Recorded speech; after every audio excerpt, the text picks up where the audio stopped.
So on behalf of the Chinese Historical Society of New England, also known as Chesney, I would like to welcome everyone to the first Chesney Tunney F. Lee Memorial Lecture Series lecture featuring Professor Nicole Newendorp from Harvard.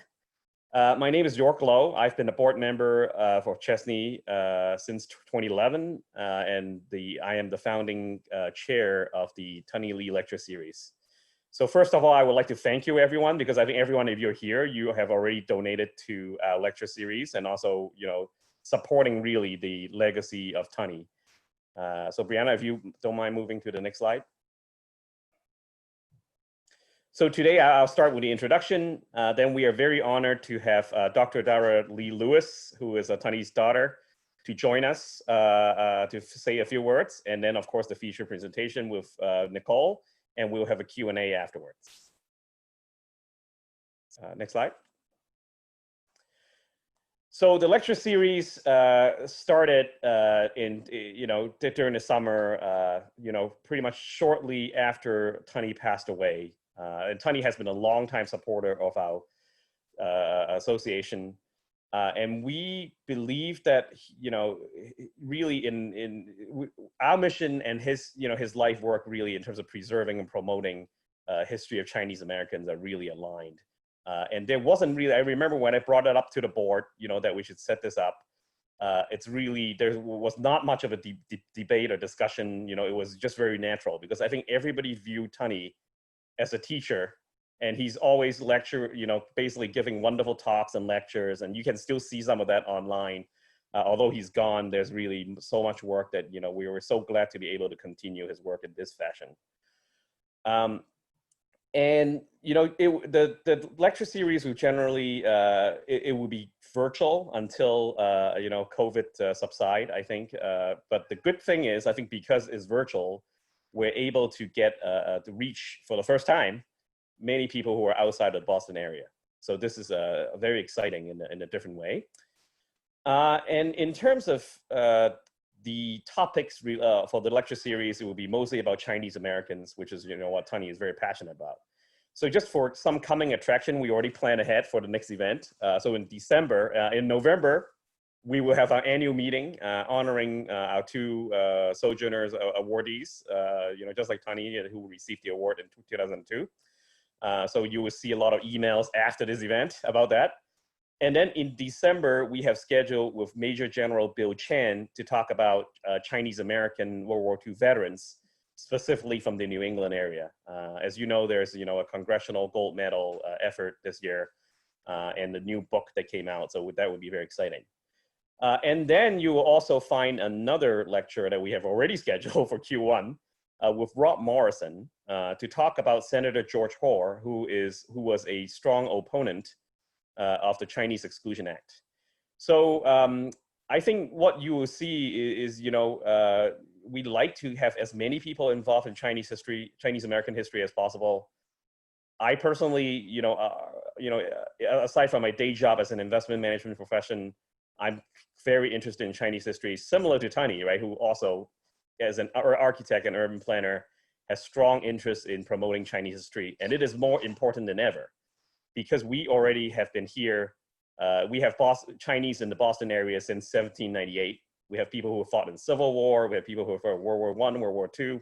Yet up to today, we continue to get, the whole get out of your country, get out of our country, get out, although we've been here forever. So I can see why Tunney was very passionate about this. And I think we're very honored today to have, if you can move to the next slide, Brianna. We're very honored today that we have, Tunney, lots of good pictures of Tunney, and CUHK has also came up with a very nice memorial booklet. So we miss him. We work, one of our directors, David Chang, also worked very closely with Tunney on a book, and I was just discussing with Dara and Nicole that hopefully we'll get that book published very soon. And at the meantime, we have a lot of archival material that Brianna is actually working with David Chang is taking care of, and some of that is actually being digitized. Some of the archives are being digitized, so you can view them online. So applaud David Chang and also Brianna on that. And next slide. So I would just like to introduce, Dara Lee Lewis, Tunney's daughter. Tunney is just such a wonderful person. I mean, I'm researching, me and my son actually researching his involvement with Black Lives Matter or Black communities, and I just keep on amazed what new things that I discovered. And I'm reading off the CUHK memorial booklet too. There's so many amazing things. He's touching so many different fields and so many different people across the globe. And of course, his family is, he's a wonderful parent, grandfather, and 3 daughters who are amazing in 3 different fields outside of what Tunney is good at, right? Dara in medicine, Thea in economics, and then Kayla in dance. So I'll just pass the time to Dara to say a few words. Dara? Oh, thank you so much, York. Good afternoon, everyone. I'm Dara Lee Lewis, Tunney's youngest daughter, and on behalf of my sisters Thea and Kayla, who are also in the audience, I'd just like to say how honored we are to help support Chisney's Tunney Lee Memorial Lectureship. Dad would have loved this. Chisney was a vital collaborator and supporter of Dad's work over the years, and since his death as well. And we've been so grateful to everyone at Chesney, especially for David Chang, who has spent many hours sorting through Dad's files and papers to ensure that the Chinatown Atlas, which was close to completion when Dad died, will be published by MIT Press. And thank you to so many others at Chesney, including Brianna and York and the board, and everyone who has supported and donated to this lectureship. And of course, thanks to Professor Newendorp for her expertise in this area and her help with the Atlas as well. So we're really looking forward to hearing your wonderful lecture and to many more years of mutual support and collaboration with Chesney. Thank you. Okay, and next slide, please. Thank you. And now I have the honor to introduce Nicole Newendorp. Partly what I envisioned for this lecture is really to bring in as many people to the study of Chinese American history as possible. I think that's what Tunney would have wanted. That's what I really wanted. I think, and that's why I think in terms of the speakers, you will see a wide variety of people, some Chinese, some who are non-Chinese. And I would say Nicole is actually really amazing. If you look at her background, she has written, of course, being a lecturer and assistant director of studies at Harvard University Committee on Degrees in Social Studies. She's an anthropologist, who has written a book about, as you can see here, that was published by Stanford University Press, Uneasy Reunion, Immigration, Citizenship, and Family Life in Post-1997 in Hong Kong, which is my hometown. And awarded the Francis L.K. Hsu Prize by the American Association of Anthropology. And of course, her latest book, which is actually what this lecture will also be about, is about Chinese senior migrants. And so we're very excited to have her. And one thing I would like to say is Nicole is also an amazing Cantonese speaker. 講廣東話講得非常之好，我知道，所以係 so I would pass it on to Nicole. Thank you. Thank you so much for that very generous introduction. 而家講得唔係幾好. All right, so I have to enable my PowerPoint, which I am going to do right now. Okay. So you should be able to see that now, right? Great. Okay. So first off, I really want to thank the Chinese Historical Society of New England for inviting me to give this talk today. I'm quite humbled to be able to share my research with this particular audience at this particular time, because I believe that for many of you, my research may well cover familiar ground. But I'm also incredibly honored to have this opportunity to give the first inaugural lecture in honor of Tunney Lee. Tunney provided some of the most important encouragement that I received when I began this project that you're going to hear me talk a little bit about today. I first met Tunney in Hong Kong over 20 years ago. At the time, I was starting research as a graduate student. I can't remember really the chain of events that landed me in his office at the architecture department. Of course, he was the founding chairman of that department at the Chinese University of Hong Kong. But I do remember his generosity in making time for me. At the time, I was still trying to figure out exactly what I was going to be writing my dissertation on, which later became my first book. Many years later, when we were both back in Cambridge and I decided to begin this research project, Tunney became an indispensable interlocutor for me. He was always encouraging. He guided me in his own generous way. He did actively shape this project by more than once pointing me towards important ideas that weren't always initially on my radar. He also became an annual visitor to my class on Boston's Chinatown, and he personally mentored many of my undergraduate students. So I'm unbelievably grateful to have been one of the many, very, very many people to benefit from his support and advice over so many years. So I'm going to start today by explaining how I got involved in this research project. It's also, as York mentioned, the subject of my recently published book by Stanford University Press called Chinese Senior Migrants and the Globalization of Retirement. I am also going to provide just a little bit of context about the book just to help shape what I talk about today. But actually the bulk of what I'm going to talk about focuses on several key stories from interviewees from my Chinatown-based research. That research focuses on the experiences of Chinese-born senior migrants. So that is individuals who migrated from Southeast China to the US for the very first time at the age of 60 or older. And I focus on individuals who migrated between the years of 1990 and 2010. My ethnography does focus primarily on Cantonese-speaking migrants. That was a conscious choice I made because Cantonese has been my primary field language for the last 20 years, even though, as you can hear, it's gotten rustier and rustier each year as time has gone by. But in the book, I put these Cantonese-speaking senior migrants' experiences in conversation with those of other senior migrants from China, as well as with senior citizens engaging in retirement migration trajectories across other world areas as well. I'm not going to do that full amount of context today. So because this talk is in honor of Tunney Lee's tremendous work documenting Boston Chinatown's rich history, I will focus instead on some of the more historical aspects of my research. I believe that much of this may be familiar to many of you, particularly those of you with families originally from Southeast China.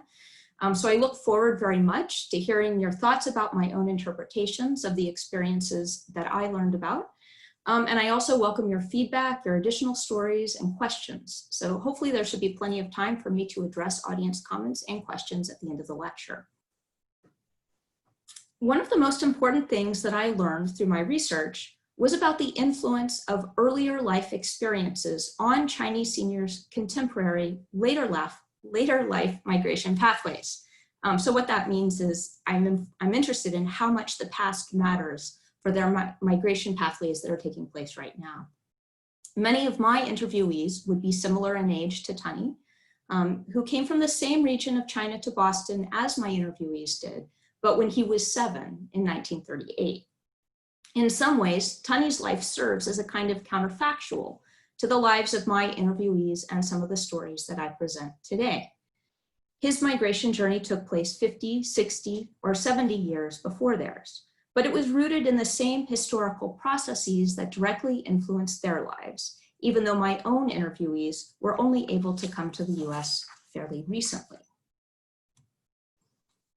So like many ethnographic projects, my research on Chinese seniors' migration experiences began by accident. In 2007, I started teaching English as a second language, ESL, as a volunteer to low-income Chinese American seniors in Boston's Chinatown.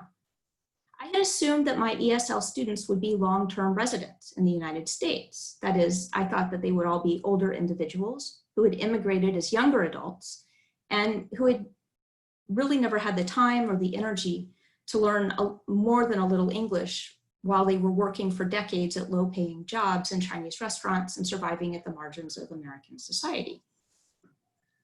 So it's fair to say that I was surprised as I first got to know my first ESL students and realized that none of them had been in the US for longer than a decade. They were all recent immigrants, mostly coming directly from Guangdong province, which they had left when they were 60, in their 60s or even older, to relocate to the greater Boston metropolitan area. They worked in restaurants as caregivers for children or infirm adults, as janitors and hotel cleaners, and in a handful of cases, some of them worked as administrative help in Chinatown area professional offices. Some had been sponsored to come to the US by adult children. Others had been sponsored by siblings or parents. But with very few exceptions, all of them had multi-generational family living in the United States, elsewhere in North America, or in other world areas. So one of the things that I want to emphasize today is how so many of these individuals had stories about their grandparents, their fathers, their uncles, who had first come to the US in the late 19th and the early 20th centuries. My interviewees talked about how they had always dreamed of moving to the US, but that they had been unable to do so as younger adults. Originally, they were unable to come to the US because of the Chinese exclusion laws. These began with the Page Act in 1875, which prohibited Chinese women from immigrating on the grounds that they were thought likely to become prostitutes. This was followed by the Chinese Exclusion Act in 1882, which prohibited entry of all Chinese laborers.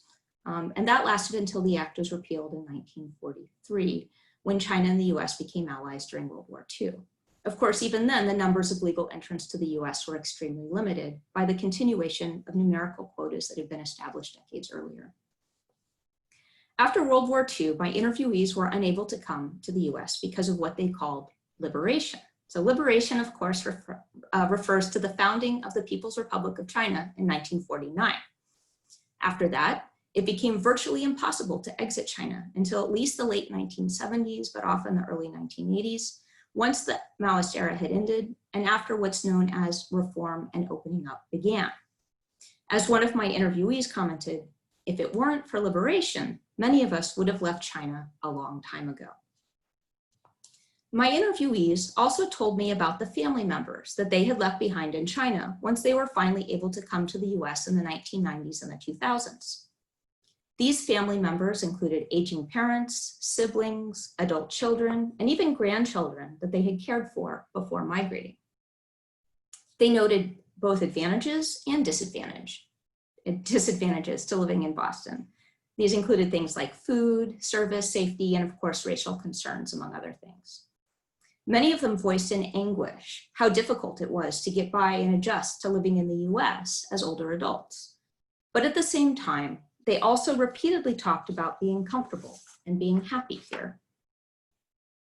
So at some point, I decided that I needed to more formally investigate this intersection of aging and migration. So that is, I wanted to understand what it's like to migrate to an entirely new location to live for the first time as an older adult. In 2009, after 3 full years of talking each week with my ESL students and meeting many more senior migrants along the way, I ended my volunteer work and I began collecting interview data instead. By then, I had learned some eye-opening statistics, including that since 1990, 30% of all Chinese migrants to the US have come at the age of 60 or older. Chinese are on average older than all other American foreign-born immigrants. I've included in this slide some other relevant numbers that you might be interested in. I also think it's important to point out that there is a real urgency around the scale of the problem of old age support in China today. 20% of the world's senior population lives in China, and that includes well more than 200 million individuals. Also, the transition to a demographically aging population has been particularly compressed in China. Life expectancy at birth has risen from about 45 years to 70 years in just a few decades. The transition has been further exacerbated by China's one-child policy, which was in effect from 1979 until 2015. So these kinds of demographic concerns have surely contributed to the rise in Chinese seniors migrating abroad, but they don't tell the full story. As I explain in greater detail throughout my book, the seniors I know didn't migrate to the US to be taken care of. Instead, they have much richer stories about the complicated motivations behind their later life engagement in international migration pathways. So more often than not, scholarly analytical focus on older migrants remains one of disempowerment, because in reality, there is substantial precarity inherent to the life worlds of aging individuals, not only because of the potential for mental and physical frailty that accompanies natural processes of aging, but also because globalization presents additional complications for many aging individuals today. In many parts of the world, and this is also of course the case in China, cultural conventions around elder care are in flux. Often state support for older individuals can be unreliable, and conventions around familial care for the elderly may also be changing. When adult children are engaged in migratory pathways that take them away from older parents to new locations, it's true that seniors may sometimes feel that they have no choice but to join adult children in new locations that are culturally and socially unfamiliar. Although, of course, sometimes they're prevented from going along with them because of migration policies. The idea that seniors' later life geographic mobility can be experienced as desirable has largely been correlated with well-to-do individuals who are not limited by the financial constraints of the working class. This idea seems even farther fetched when not just class, but other forms of potential disempowerment are at stake.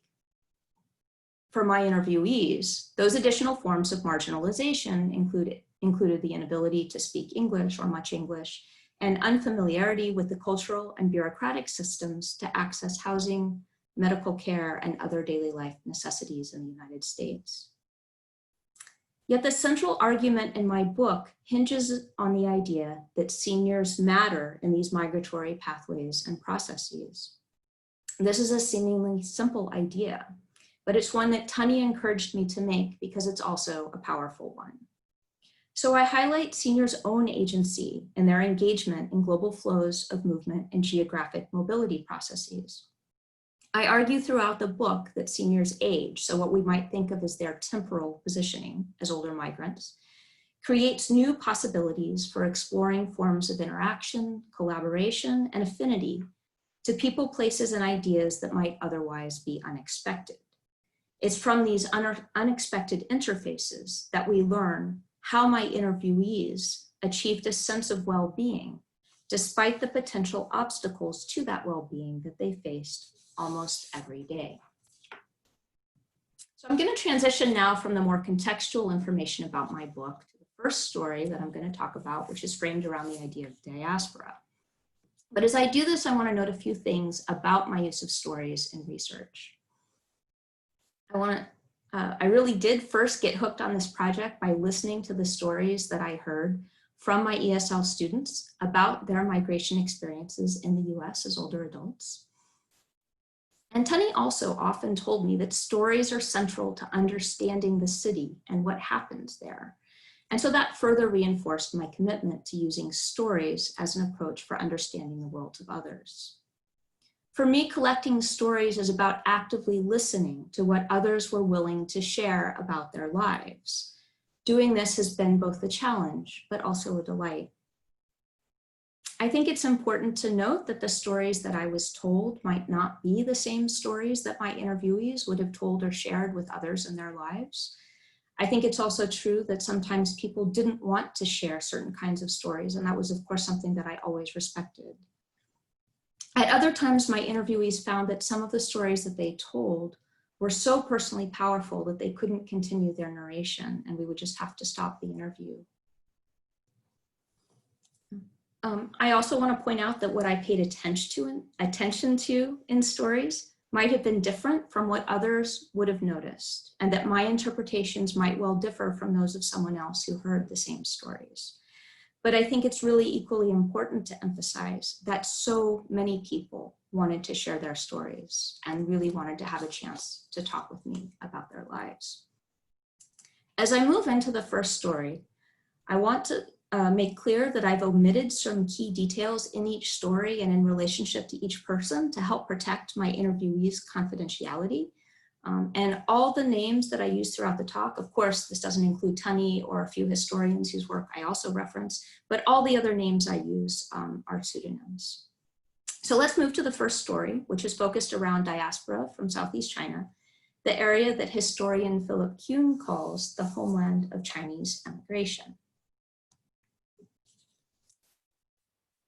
So in his book, Chinese Among Others, Philip Kuhn explains the history of Southeast China as a homeland of emigration. You can see in this map, Guangdong at the center of the world. So this began with maritime exploration in the 15th century and continued with the silver trade in the 16th century. And the region became a primary sending area for Chinese to go abroad.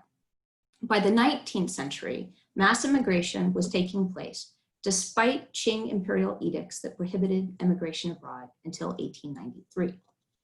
In Guangdong, there were also some particular factors that contributed to a push to look abroad for economic opportunities. These factors included a combination of population growth, internal strife, and devastation wrought by the Opium War. By the 19th century, there were already well-worn pathways to Southeast Asia from Guangdong.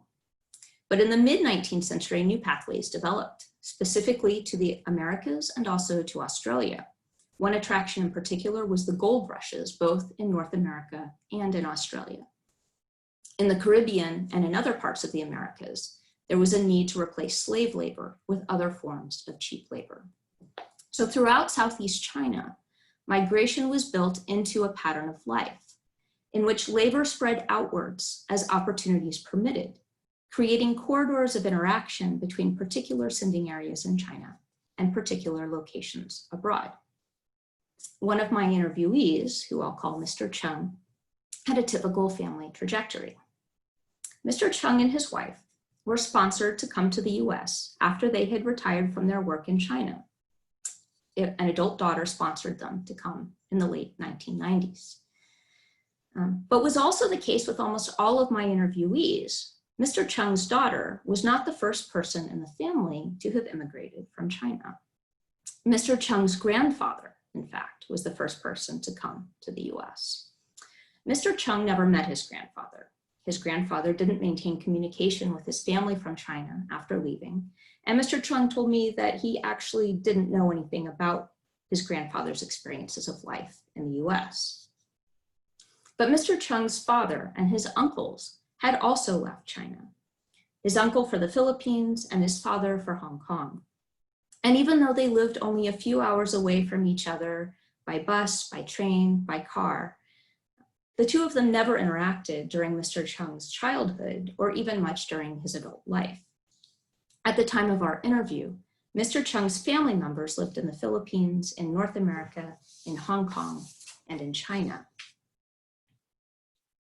So anthropologists call this kind of routinization of emigration pathways a culture of migration. In a culture of migration, migration becomes a way of life. The predominance of people moving elsewhere creates goals of moving abroad for other individuals in the area throughout their lifetimes as well. In a culture of migration, it sets the stage for networks of information and remittances that perpetuate flows of information and capital abroad.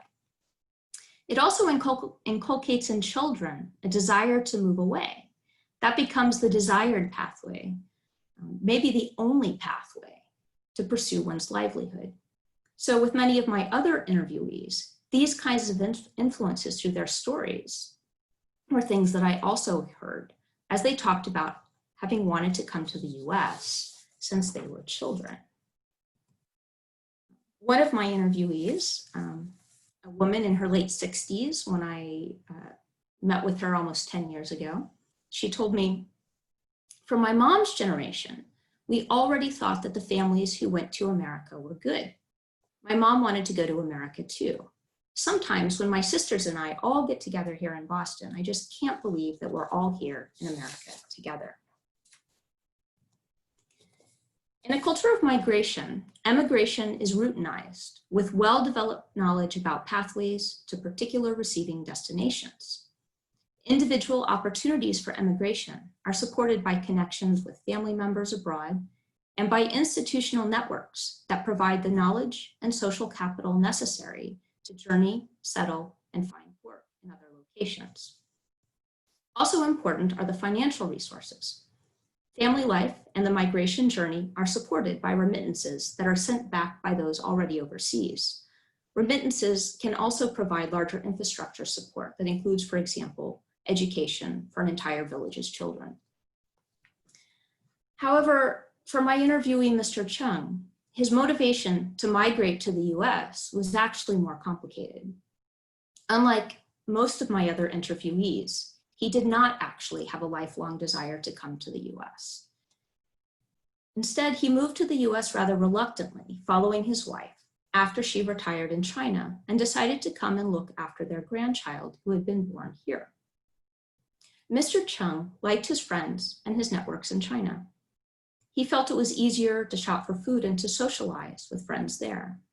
And he missed his daughter, who stayed behind and had no plans to come and join her parents and her other sibling, who was already here in the US. So instead for Mr. Chung, his move was rooted in family separation over the course of his adult working life in China. That is, while the networks that he had access to from the diaspora created the opportunity for him to migrate, the actual catalyst for his move was because he wanted to be together with his wife. For over 20 years of his adult working life in China, his danwei, that is the work unit that he was assigned to, and through which his employment, his housing, his food, and his other needs were attached, was located in a rural area that was far away from the urban area where his wife and his daughters lived. Mr. Chung was granted leave to visit them only once, maybe twice each year. He could never stay long because of the journey. For most of this time, his only communication with his family was by letter. There were very few phones at the time. Even the phones that were there were in public spaces and were shared by many people. He talked about his sadness because his daughters would always run away from him. They were scared of him when they were little because they didn't recognize him. So each time when he would arrive home for visits, they would run away. In the early 1990s, he was finally able to rejoin his family, but he told me he had no desire to be separated from his wife ever again. He said, "Back when my wife and I were young, we were separated for so long, and it was so difficult because we could only see each other once a year. We don't want to be separated anymore."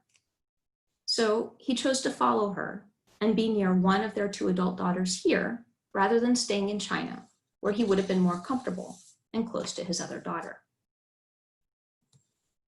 So I'm going to move into story 2. And with story 2, I'm going to build on Mr. Chung's story to focus primarily on the role that family separation played for some of my interviewees' desires to migrate to the US as older adults. Many of my interviewees talked about the role of family separation as a factor that had influenced their desire to come to the US for the first time as older adults. Sometimes the separation was linked to PRC policy, as was the case with Mr. Chung. In particular, the closing of the border between Guangdong and Hong Kong following the establishment of the PRC and the subsequent inability for Chinese citizens to leave China was a major factor that influenced the lives of many of the individuals I got to know through my research. And here in this slide, you can see a picture of that border. But before 1949, there were other major obstacles that led to long-term separation among family members. In particular, the exclusion laws in the US prevented many family members from joining their relatives who were already here. This most likely was a major factor in why Mr. Chung's father and uncle never joined their father, that is Mr. Chung's grandfather, in the US. And instead they decided to go to Hong Kong and the Philippines when they pursued their livelihoods abroad. Another one of my interviewees talked about meeting her father for only the second time in her life after she migrated to the US when she was over 60 years old. Her father had moved to the US during the exclusion period and of course was only rarely able to make trips back to China. The only time that she actually remembered having seen him was when she was 6. At that point, her father made the difficult return trip to China as the Japanese were threatening to invade in the late 1930s. His goal was to move the family to safety. Unable to bring them to the US, he moved his wife and his daughters to Burma, where they lived with extended family until it seemed safe for them to return to China after the Japanese occupation had ended. About her relationship with her father, this interviewee told me, "We weren't able to see each other for such a long time, even though we always wanted to. When I was little, I didn't really think about not seeing my father. But after I grew up and thought about it, I really wanted to see him. A lot of people were immigrating to the US, so I wanted to come and see him." A similar sense of regret at separation from his parents was voiced by an interviewee that I call Mr. Moy. When I got to know him in 2009, he was 78, and he had been in the US for about 10 years. Mr. Moy was born in Hong Kong. He was fully schooled there all the way through high school because his parents ran a business there. In fact, his whole family was completely settled. After high school, for him, it was the year 1949 when he graduated.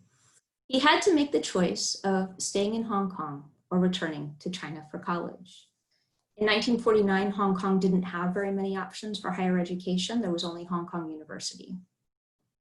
But Mr. Moy had tested into a university in China, and so he chose to return there to continue his education. But he never imagined that his opportunity to travel back and see his family and go back and forth across the border would be completely curtailed. Mr. Moy went to university. Afterwards, he was assigned to a danwei in Shanghai. Some of his classmates were assigned to cities in North China, others in more remote locations. Shanghai was a plum. He never thought twice about accepting his job placement, and at first he didn't miss being able to see his parents much. "When I wasn't married and my parents were healthy, I wasn't homesick," he said. "But after I grew up and had my own family, then I wanted to be able to see my parents. But for some reason, I didn't get official permission to leave Shanghai to visit them. I couldn't go back to Hong Kong, so I just stayed in China." Life got more challenging for Mr. Moy during the Cultural Revolution, when he, like many other professionals, was sent to labor in the countryside. But in the 1970s, he was able to rejoin his wife and daughters. When things began opening up in the early 1980s, one of his daughters married a man already living in the US and had moved to Boston. A few years later, his younger daughter moved to Australia. Left alone in China, he and his wife allowed their US daughter to sponsor them to come here. They settled into subsidized housing near their daughter's family, and they remained actively involved with raising their granddaughters all throughout high school. Mr. Moy also found paid work, and when I knew him, he had an active schedule helping out in administrative capacities at several different social service organizations in Boston's Chinatown. After he stopped working, he continued to visit Chinatown at least once each week just to get together with his friends, all older recent migrants like himself. They liked to meet up and chat and of course have dim sum together. As they grew older, they also accompanied each other to doctor's visits and helped each other in other ways. So I'm going to make a transition to the final story for today. And as I do this, I want to point out how the two previous stories set the stage for what I'm going to finish with, which is a story rooted in Chinatown today, and the role that Chinatown continues to play in the well-being of older Chinese migrants who live throughout the greater Boston metropolitan area. So of course, the first story I told was about the Chinese diaspora and the proliferation of pathways that developed from Guangdong to other world locations. That story set the historical stage for partially understanding how communities of Chinese immigrants, who primarily spoke some dialect of Cantonese, formed all over the world. The Chinatowns that sprang up in so many different areas acted as a set of nodes on these various corridor-linked pathways. They reinforced existing networks and facilitated the geographic mobility of Chinese migrants, even those without much financial capital. Many of my interviewees were familiar with many other Chinatowns besides Boston's. Even those who lived in Boston's Chinatown and rarely left it on an everyday basis had all traveled to other Chinatowns in North America and sometimes around the world. These included New York, San Francisco, Chicago, Toronto, Vancouver, and others. Sometimes my interviewees visited these areas to see friends or to visit family. In other cases, they went sightseeing either alone or with groups. They compared Boston's Chinatown to these other locations, often very favorably, despite what they viewed as the better conveniences of some of the other Chinatowns. So New York, for example, was thought to have lower priced and a better array of food. San Francisco, of course, had more publicly available Chinese language forms of performance and entertainment. But they also had plenty of negative views of other Chinatowns. They also thought New York was too big, too busy, and too polluted. Chicago seemed to be relatively lacking in service provision. In addition to this history of diaspora that was crucial to the formation of Chinatowns, the story about familial separation that I discussed second also mattered. Familial separations were key to Chinatown's development because they strengthened other kinds of ethnic ties through transnational organizations, creating a wealth of associations that continue today to aid senior migrants' adaptation to life in the US as older adults. Historian Madeline Xu, in her book, Dreaming of Gold, Dreaming of Home, Transnationalism and Migration Between the United States and South China from 1882 to 1943, argues that the Chinese exclusion laws in the US strengthened, rather than weakened, transnational ties between Southeast China and the US. Not only was traveling back and forth expensive, but more importantly, only a few categories of Chinese nationals were allowed to enter the US. Yet even Chinese nationals who had the legal right to enter the US were subject to intensive interrogation, detention, and the possibility that they would be sent back to China. As a result, networks supporting communication, financial transactions, and trade between China and the US developed, as did numerous kinds of support organizations, many of which are still part of Boston's Chinatown today. Throughout my conversations with senior migrants, I found that they relied equally on more traditional associations, including the surname and regional associations, as well as on the contemporary social service organizations in Boston. That's places like PCNC, CPA, AACA, and so on. Both kinds of organizations were key to my interviewee's adjustment to living in the US. One of my interviewees in her 60s had been in the area for just 2 years when we met 10 years ago. She explained her surprise at the number and diversity of different organizations that she had found in Chinatown, where she commuted from Quincy each day to work as a caregiver. She told me, these organizations hold different events, including holiday celebrations. For people who are unfamiliar with the place, it's great to have access to all these organizations. One day I was stuck outside in the cold weather, and I didn't know what to do. Someone told me about the Toy Siamese Community Center, and so I thought it would be good to go there and get a cup of tea. It was warm. There were even newspapers to read. So she became a regular visitor there, returning often when she needed a place to rest in the middle of the day between work and her other appointments.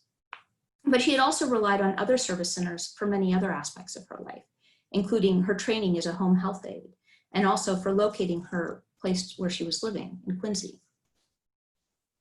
Yet not all of my senior interviewees spoke positively of Boston's Chinatown, even when it framed the majority of their daily experiences and provided necessary lifelines to get by in the US. And while many seniors viewed Chinatown as home, how they talked about that home varied. Some found it freeing because they could easily navigate the familiar cultural environment despite not knowing much English. Other seniors who had lived there for decades and were scared to leave the area because of their inability to speak English told me that living in Chinatown felt like being in jail. Some criticized Chinatown's physical environment, contrasting it both with modern landscapes in China today and also with what my interviewees called American locations around the city. For example, the same woman who praised the variety of organizations in Chinatown told me, I have some pretty bad impressions of Chinatown. For example, the buildings are old. The stores are small and crowded. The stuff on the shelves is not arranged well. They're not like American stores. There, the shelves are neatly arranged, well organized and clean. Another of my interviewees was Mrs. Wang. She was 80 years old when we met 10 years ago. She commuted more than 2 hours each way on public transportation to Chinatown from the suburban location where she lived in subsidized housing near her adult child. She made that trip from the suburbs to Chinatown every weekday. She was less critical of the physical environment than the other woman that I mentioned, but she was openly suspect of Chinese-born immigrants who had come to the US about the same time that she had but from rural instead of urban locations in China. She told me most of the people at the regional associations are people who come from rural areas. They tend to be more complicated and have a slightly inferior culture. She also talked about people who spit on the ground or who didn't know how to stand properly in line, saying that she had tried to convey to them the message that their actions have a negative impact on other people's perceptions of Chinese people. But she said, no one listens to me. Despite these criticisms, Chinatown was crucial to Mrs. Wang's well-being. Her daily interactions there allowed her to create a meaningful life as an older adult in the US. It was the location that provided her with the possibility of daily activity and engagement with others, some of whom, like her, were newer residents in the US, while others had already lived here for decades. For other recently migrated Chinese seniors as well, the well-developed infrastructure for support and services in the greater Boston area is crucial to their well-being. I go into the various forms that well-being takes in my book in much more detail. But here, my point is that Mrs. Wang had made use of these various structures of support to craft a retired lifestyle that she found meaningful through her daily activity, doing benevolent work to help others living in and around Boston's Chinatown. Each weekday morning, after traveling for 2 hours by bus and subway to reach Chinatown, Mrs. Wang exercised at the YMCA. Afterwards, she would spend the full day working in a volunteer capacity at one of several different Chinatown organizations. Sometimes she helped promote public lectures aimed at making Chinatown residents aware of health concerns. She would also explain residents' options for prevention and treatment of disease. Sometimes she went with social workers to local housing complexes to meet and talk with residents. Sometimes she sat in a social service center's front office in the reception area, answering questions from Chinatown residents or other visitors, and that way freed up the service workers to spend time on other work. On days when she wasn't in Chinatown proper, Mrs. Wang helped run a weekend program for Mandarin-speaking senior migrants in a suburban location well beyond Boston city limits. Only open on Sundays, this center hosted recreational travel and educational opportunities for seniors who were otherwise busy during the week, usually looking after their American-born grandchildren. Mrs. Wang was one of the few individuals I met who spent time both in Chinatown area centers and also in this particular suburban one. In this way, she was unusual among my interviewees in her role as a bridge between seniors in Chinatown, as well as in other locations of suburban Boston, where non-Cantonese speaking migrants might not have had the time or the interest to search out the same kinds of daily interactions with others available through the rich landscape of Boston's Chinatown. Yet her story is important because of its lessons about the positive value of these social supports for her personally, as well as for so many other seniors. It's also important because it helps to focus attention on the demographic changes that have been taking place around the greater Boston area, and also in the US more generally, among Chinese-born senior migrants over the past decade. So I have just a couple concluding thoughts to leave you with. Over the past decade, the demographics of the group that I am calling Chinese retirement migrants in the US have changed. In 2019, Chinese senior migrants were more likely to be retired professionals from urban areas north of Guangdong. And moving forward, I think they're increasingly likely as well to be the older parents of an adult singleton who stayed in the US after graduate school to work and raise American-born grandchildren.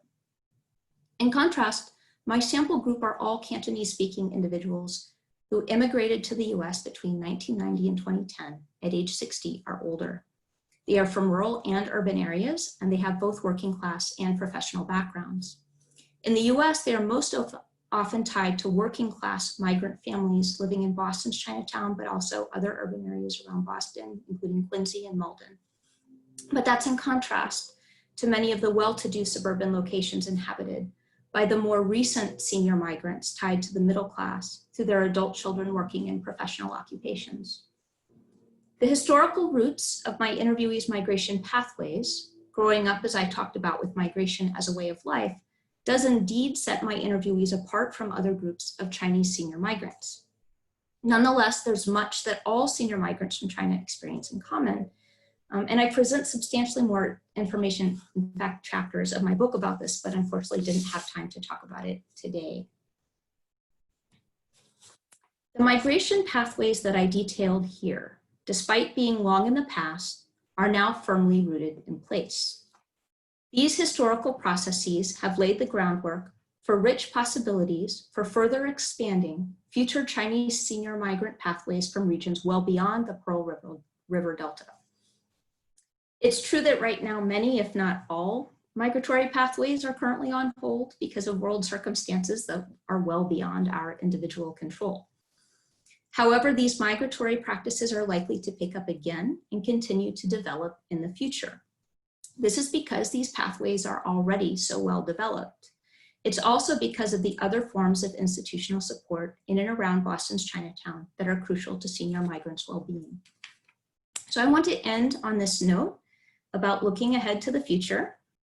Tunney Lee's life was, of course, also substantially influenced by some of these same historical practices that I talked about today. This includes the migration pathway that he traveled from Southeast China to Boston's Chinatown as a young boy in 1938. It also includes the familial separation from his mother and his sisters, who he was finally able to bring to the US in the 1980s. And of course, it includes his belief in the singular importance of Boston's Chinatown, at least from the 1880s until today. So as we reflect back on Tunney Lee's many major groundbreaking achievements, let's also remember that his efforts to make sure that we all know about the past are because he knew how much that past matters, not only for the present, but also for the future. Thanks. Thank you, Nicole, for a wonderful lecture. So we do have quite a number of questions, 10 in fact, and Okay. I'm just going to group them. So starting with actually 3 of them actually comes from our co-founder, Peter Chen. First one actually, he says, do you actually have a Chinese name and is there a special meaning? And knowing Peter, you know, he can actually probably write a poem based on that name very quickly. Okay, I have somewhat resisted Chinese names. So I have, at each stage of my Chinese, studying Chinese career, have been given different names. And so I've had one that was given to me in Taiwan, one that was given to me in Hong Kong, and I was given one in Boston's Chinatown, and it's Lao Wan Sung, but I'm sure my pronunciation is wrong.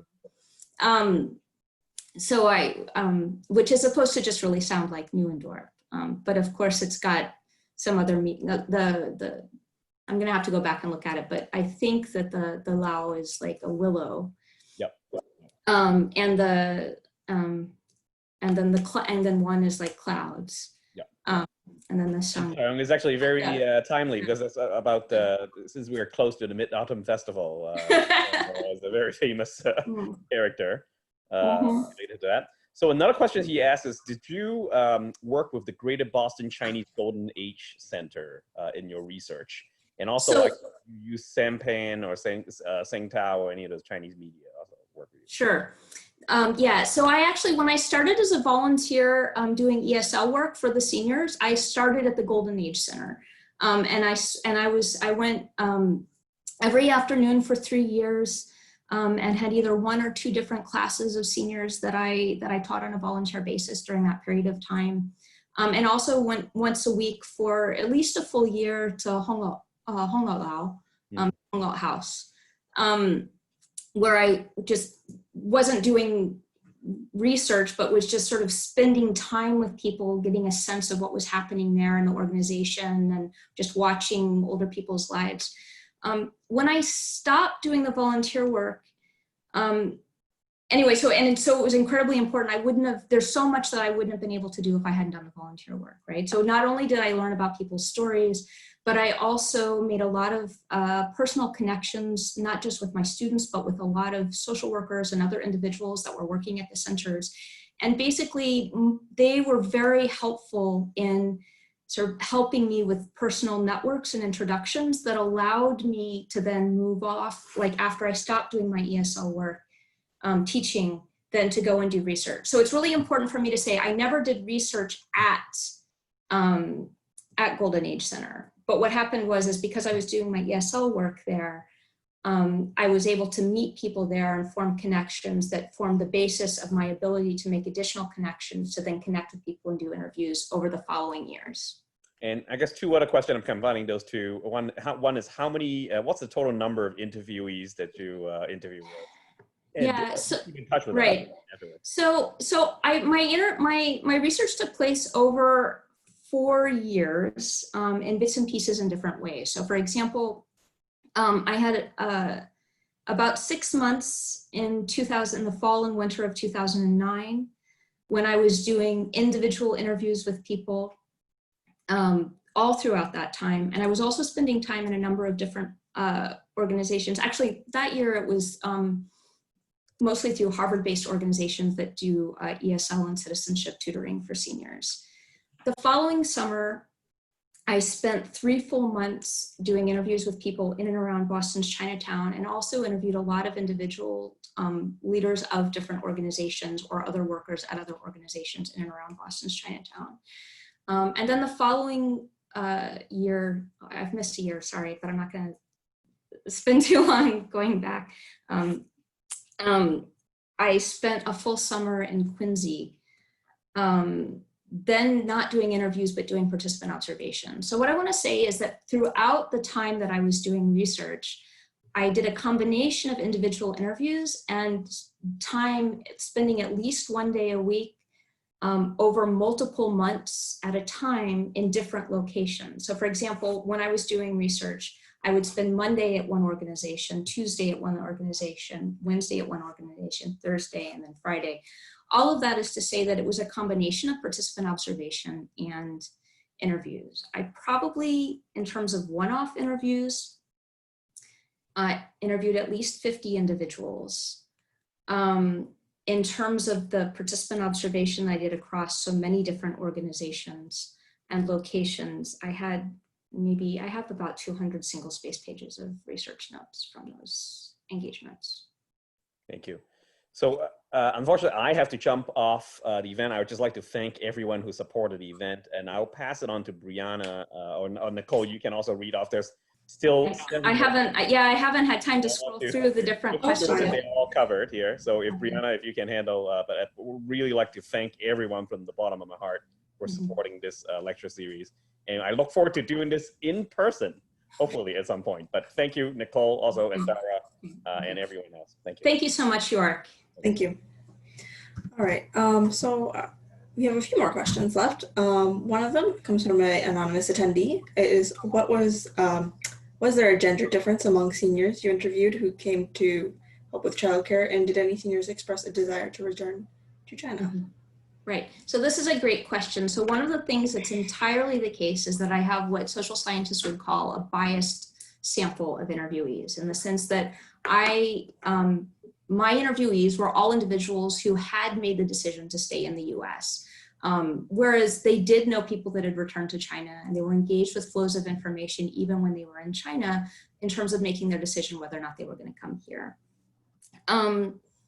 So all that to say is that I didn't personally know anybody who went back, but there were many people who probably did go back, because a lot of people would come and kind of test out the situation, living with adult children for a little while, seeing what it was like to be in a new environment, and after that would make a decision whether or not to come. I will say that a number of people that I talked to, even when they didn't feel particularly comfortable about being here, decided that particularly if they had spent time with their adult children and seen how hard often their daughters were working and how challenging childcare was going to be, did definitely make a decision that it could be important for them to come to help out with the family. I saw both men and women involved with childcare. I saw both men and women involved with other kinds of work. I saw more women than men who did the kind of intensive volunteer activity that I used with Mrs. Wong's story. But almost everybody I knew was engaged in different ways, doing different kinds of support work, even if that was just to, stop by Hong Lok House for once a week in the afternoon to see if the social workers needed somebody to run across the street and get anything for people that were there. So I think that there was really a tremendous amount of community engagement and interaction that I saw over so many years and across so many different locations. And I think that's really what I was trying to, that's something that I really try to emphasize and convey in the book. Perfect. So we have a few more. Cynthia Yee asks us, did you discover key essential elements required for the well-being of the senior migrants? So I think that, so this gets a little bit complicated. The book, and I'm going to revert a little bit to the book here. The book is divided into 3 chapters that talk about the motivations of the migrants who came, and then 3 chapters that talk about their kind of adaptation to living here. And the 2 early stories that I presented today are really out of the first of the migration motivation chapters. There are so many things that end up being important for why actually this was a good pathway, or why many seniors experienced this as a positive pathway, even with the different kinds of challenges that came along with it. A lot of it did revolve around having wanted to come throughout their lives. A lot of it had to revolved around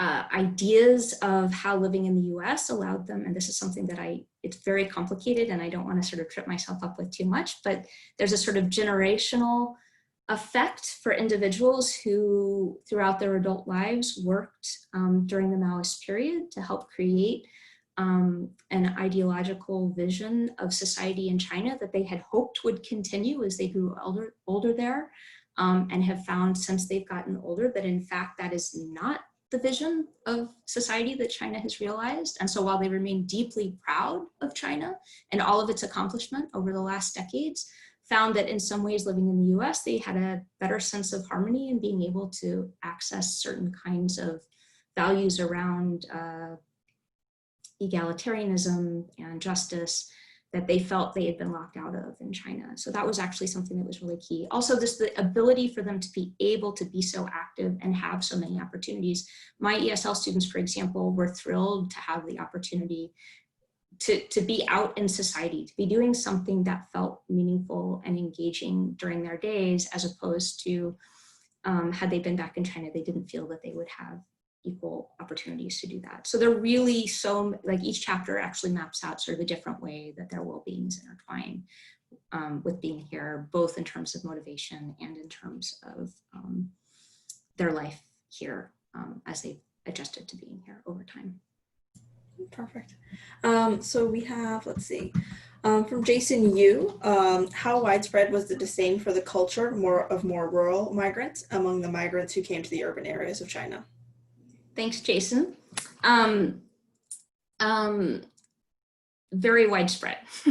So I think it's important to note that this is something that, you know, is perpetuated in the PRC, or has been often in the past in the PRC, through very strong discourses of that differentiate urban and rural individuals, or individuals who live in rural areas and urban areas. And so a lot of them would bring their kind of preconceived prejudices with them.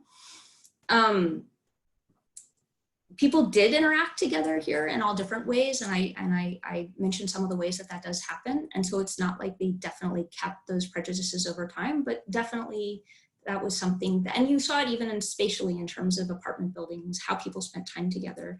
You would have people who were originally from more rural areas that would congregate together and spend time together, versus people that were from urban or more professional backgrounds that spent time together in other ways. So there was always some tension, but also lots of possibilities for mutual interaction and engagement. All right, and from Nick Chow, hi Nicole, thanks so much for a detailed and enlightening lecture. As someone who emigrated out of Hong Kong in the 1950s as a paper son, I assume their pathway is no longer needed or used since the 1960s. Can you elaborate or update on the paper son issue that was so important in the past? Thank you. Yeah, so I mean, I think that was clearly through Paper Son, must have been how some of my interviewees say fathers or uncles, or maybe even grandparents had initially, probably their fathers or uncles, maybe grandparents, had initially come to the US. For them, that's no longer an issue, right? So all of my interviewees were coming through legally sponsored, contemporary legally sponsored channels, which are primarily through family reunion migration. We have Nicole, congratulations on the book. I have 2 questions. Do you see the family migration corridor from Toisan and Huiping continue with the younger generation in China, or is much weakened with the modernization of China? And 2, for these post-80s senior migrants, have you looked at their relations with any pre-1949 and pre-1965 migrants as well? For instance, do they only go to the newer family associations? Yeah, so, okay, so here I am not as much of a specialist as one might hope in the which are newer and which are older family associations, for example. I mainly saw their interaction with a variety of migrants in different, like, for example, in the social areas of their housing estates, for example, or in areas like when they would all get together and go ballroom dancing. So there were definitely places in which there was interaction across different generations and different divides. But yeah, but I don't actually have, it's not something I talk about a lot in the book, and it's not something that I have a huge amount of information on. I also think that with my group, I think you do start to see, I mean, I actually know a lot less about sort of their children, their grandchildren are all born here. But I think, you know, definitely in my group, there were a lot that were originally from Toisan, fewer from Huiping. But I don't know really how that had continued into sort of subsequent generations. It is true that a lot of them were sponsored by adult children that might have come before them from those areas. But just because that was a faster way for them to get here than if their siblings or sometimes their parents sponsored them to come. But people who came from those areas always had large family, sort of a long family history here, even if their adult children had sponsored them to come. All right, and another from Peter Chan, in light of recent Hong Kong situation, and how has this affected the migration of seniors? Okay, that's a great question. I don't know. I have not been out and about and talked to anybody for most of this year. And most of my interviewees were actually, almost none of them actually were from Hong Kong. 1 or 2 of them had come via Hong Kong, but actually the majority of my interviewees were all coming directly from Guangdong here.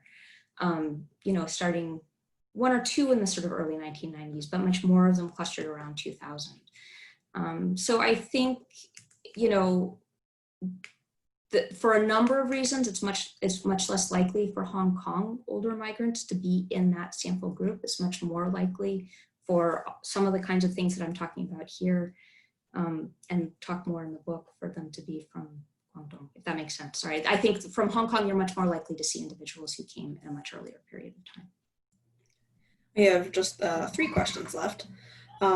We have, thanks for the great talk. I know you focused on Cantonese speaking elders who came from historical sending region, but did you notice any interesting interactions between your interviewees and senior migrants from other parts of China who may or may not have had other families in the US other than their adult children? Mm-hmm. Yeah, so there were different kinds of interactions. I mean, so for example, the social service organizations in Chinatown are open to individuals from all different migrant areas or all different, who speak all different regional dialects. Even though, and so this was, and also keep in mind that I really stopped doing my sort of detailed research about 6-7 years ago. So, you know, I don't have the most up-to-date information about this, but I definitely talked to individuals from other parts of China who felt cut out of the Chinatown area interactions and services. They would say, yeah, sure, I can speak Mandarin and get by, but everybody looks down on me. So there were places where people overlapped, but they didn't necessarily feel a sense of engagement with each other, if that makes sense.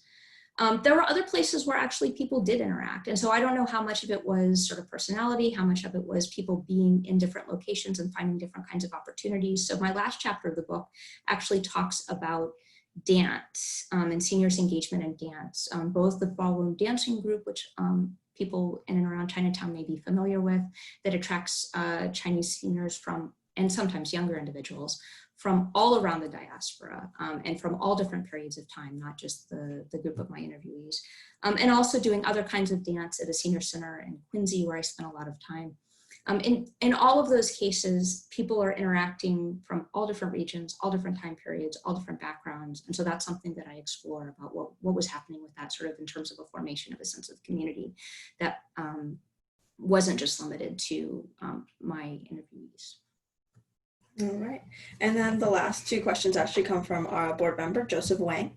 How does the future of senior migration look given the enactment of the so-called public charge rules in the US? You mentioned that a lot of your interviewees lived in subsidized housing, since this is a form of public assistance. How will this impact the future of senior migration, either from China or elsewhere? And as a follow-up, is there any argument that senior migrants can or should be treated differently from other migrants who may require public assistance? And to be clear, I find this public charge rule to be abhorrent. Yeah, so I think, you know, my goal with the book is really to be making a case for how problematic it is to be thinking about sort of the economic nature of what migrants contribute in the kinds of ways that we hear so often in different kinds of public debates, because the whole point for me was to document what I saw taking place around me in terms of how engaged everybody was on an everyday basis, working for the good of others in small and large ways, and whether that be, you know, sort of making their family lives possible by providing childcare for American-born grandchildren, which is otherwise, you know, out of reach of so many different people in this country. Or whether it was, you know, actually helping older generations of Chinese Americans that were, you know, living in Chinatown and were largely separated from their family and who actually needed help to get by far more than what's available through what social service workers work so hard to provide for them.